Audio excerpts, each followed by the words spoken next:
So what's going on, guys? It's Captain America. Hope you guys are well, and thank you so much for coming on to this video. So as always, starting off with the match stats. So we won this game 3-0. It was a fantastic performance on our side, especially as we only had around 34% possession, which is you know, completely one-sided from like you would assume from like the opposition side of things. But again, you know, we had 6 shots in total. They only had 2 shots. So the way that we always play, it's very much like counter-attacking, pressing football. So yes, you can pass as much as you want, we don't mind that, but you ain't gonna, you know, score a goal or so. So we're quite defensively structured as well, which is always good to see.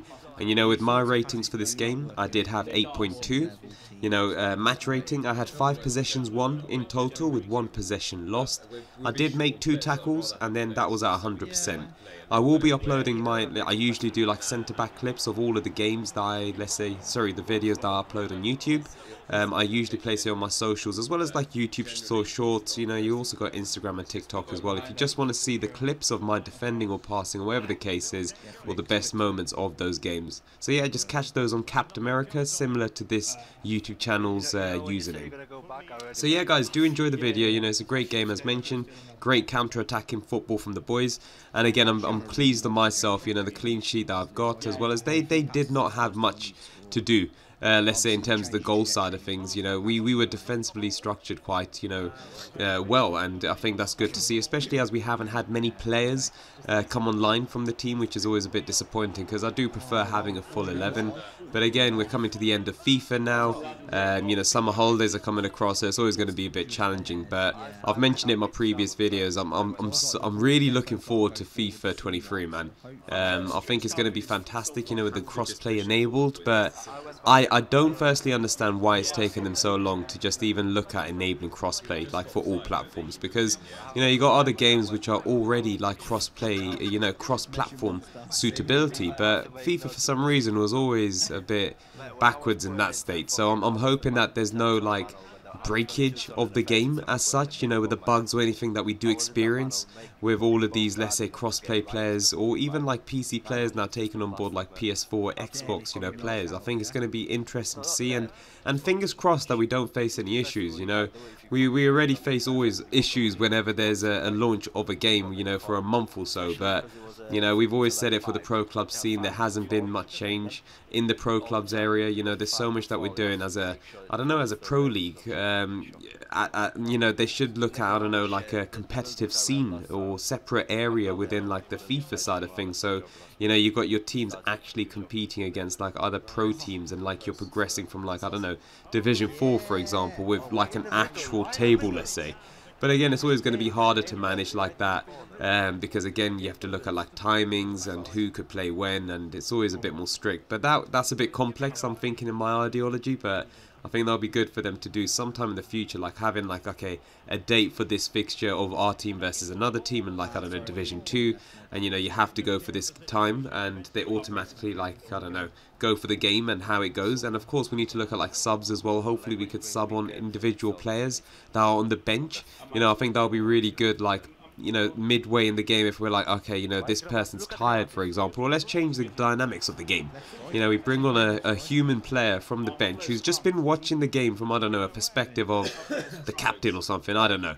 But that's something that would be really interesting if they can do that, and substitutions would be really good and so different for the game. I think it'll be a massive change, and like, you know, it'll be more realistic, especially like in real life. You've got like, you know, fully, you know, fit individuals coming on at like 65 minutes against you know, players that are, you know, knackered depending on like the intensity of the game. It's going to be a whole different window, man. I think it'll be really, I think that'll be a really cool thing to have, man, subs. And we've been saying it for so long as well. Substitutions should be on there, plus other benefits as well. But no, I think let's see what happens with FIFA 23. I don't honestly feel that there's going to be much change to the gameplay. Maybe they'll make it like a bit more slower, the movement, or some crap like that. But no, I've actually enjoyed FIFA 22. I think, you know, FIFA 21 was also okay-ish, but again, similar mechanisms that you feel. But you know, defensively, I did enjoy FIFA 21 and FIFA 22. So looking forward to how it goes for FIFA 23. But yeah, guys, what we're going to be talking about today is just really, I was looking at, what is it, Danny Drinkwater's article. He had like a little post on Sky Sports, And, you know, Danny Drinkwater, he did win the league with Leicester City. I think this was the 2015-2016 season. You know, you had the likes of like Kante, you had Vardy in there, you had like Morgan, I think it was Morgan in the defence, you had Schmeichel. They had a fantastic team at that time. And of course, who was it? Not Ziyech. Who was the other guy? Mahrez was there as well. So they had like a fantastic team. You know, Leicester at that time under Ranieri, and of course they won the league, which was a complete underdog story. Let's say it was a fantastic thing to see, and I do hope that we do see something similar. You know, in the next couple of seasons, where I don't know, like the likes of Nottingham Forest or even Leeds win the league or so. I think it'll be cool to have, especially a change. I do like that type of things. You know, Man City and Liverpool have been doing quite strongly within the league. You know, they've been in a league of themselves. You know, first and second, they've been fighting for that. And then you got like, you know, the big battle between the third position to like now sixth or seventh. That's how it ranges to. You know, it's so competitive, the Premier League. And I've mentioned it so many times, like that's what I love about the Premier League. You know, we get star players as well, not just like the Spanish league. You know, we got Haaland that's moved over. You've also got like Perisic that's now moved over, but again he's quite elderly, let's say. And then you've got the likes of like De Ligt coming across. You've got Sterling moving within like the Premier League. So it's always fantastic to see. And of course you've got like all of these player managers, the players that were, you know, legends in the scene. You got like Gerrard, you got Lampard. You know, these guys are now managers in the Premier League. So it's really cool to see how the Premier League itself is evolving. And, you know, it's going to be cool to see, you know, how in the far future the teams evolve and, yeah, adapt to the Premier League. Because now a lot of them adopt the style of, you know, progressing away from the goalkeeper, you know, building up from the goalkeeper onwards. That's what a lot of teams are going for now. You know, a lot of them are now enabling like high pressure, if it's just like in their half or all over, just depending on the tactics and of course the physicality of each of the players. But again, that's all down to training. And, you know, Liverpool's intensity has always been high. And, you know, they always do this lactate test where they do like, I don't know, laps around or something like that. It's a really demanding physical test. And they've been doing it for like years. And I don't know if anyone knows, but like James Milner, who's like 36, 37 years old, he's a fantastic physical player. Like his stamina is second to none. And since he's signed for Liverpool, he's always been first and he's won that lactate test. Especially, of course, how he's aged. You know, the intensity of the Liverpool team and how they play as well. You'd expect like a lot of the individual players to, you know, be or perform much better in these type of tests. But for like a 36-year-old to be #1 is just, you know, absolutely demonic to see. And, you know, long may it live. I do see him moving over back to Leeds for maybe like when he's 38, 39 years old. But if not, then I do hopefully see him, you know, staying on maybe in like the boardroom style of things in the back room for the coaching staff. And, you know, him and Hendo are like those leaders and motivational players within the team. And that's something that we do need to keep and retain within Liverpool. So, no, looking forward to how that goes. But yeah, talking about Danny Drinkwater then and the situation around him. So he's been at Chelsea now for like 5 years, and of course he's had some loan appearances at Aston Villa, for example. You've got Burnley, and then just most recently he was at Reading as well, and he played over 20 games, which is a rarity, especially as he hasn't had many appearances overall for Chelsea in those, what is it, 5 years that he's been there. I think he had overall like 20 odd like appearances and he only had like 1 goal. But again, his relationship completely broke down with Sarri. I was reading where Sarri was talking to him in his office and saying, look, we don't see you in the plans, and, you know, we need you to leave as soon as possible. And that was around, I think, summertime or something like that. So yeah, he didn't want to leave because of course he's got a little kid, and it was like lastminute.com that Sarri's telling him, like, I think a couple of days before the window closes. So of course that puts a lot of pressure on the player mentally. You know, he needs to think about, like, you know, his family first of all. He's got a little kid, as mentioned. You know, the whole process of moving, depending on like the clubs, and Sarri did mention it was abroad clubs as well. You know, the whole move abroad is a massive thing to take mentally, especially as he's always been playing in the UK. So no, I think, you know, I feel honestly he should have stayed at Leicester.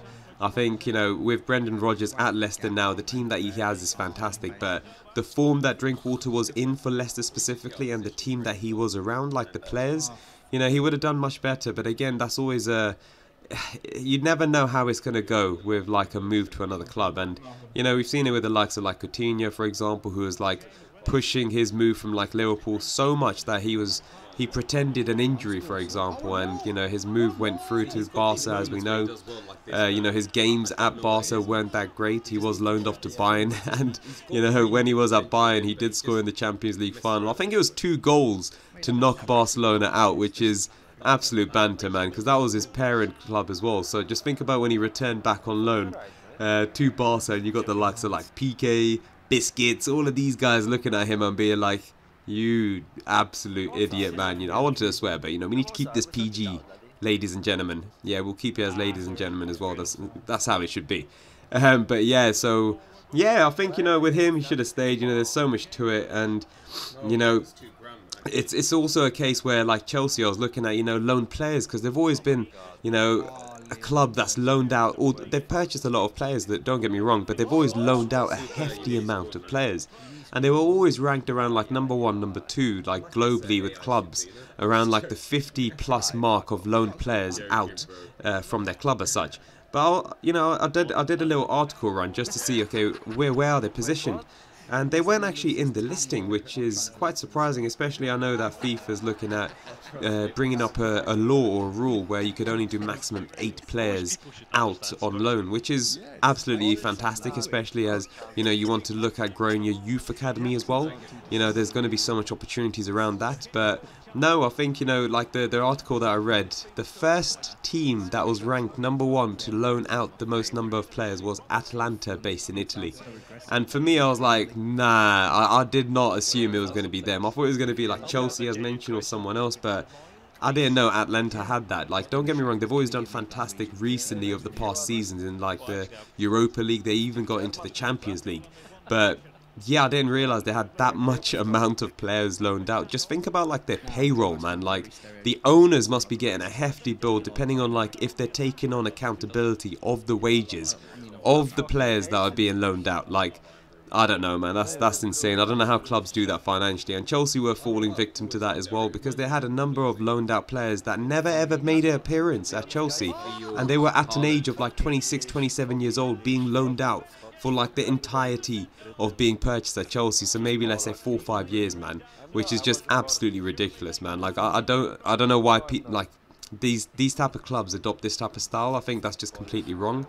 But again, it might be a cushy life for the player, especially at the wage, you know, they do get as a footballer. But again, it just completely depends on that.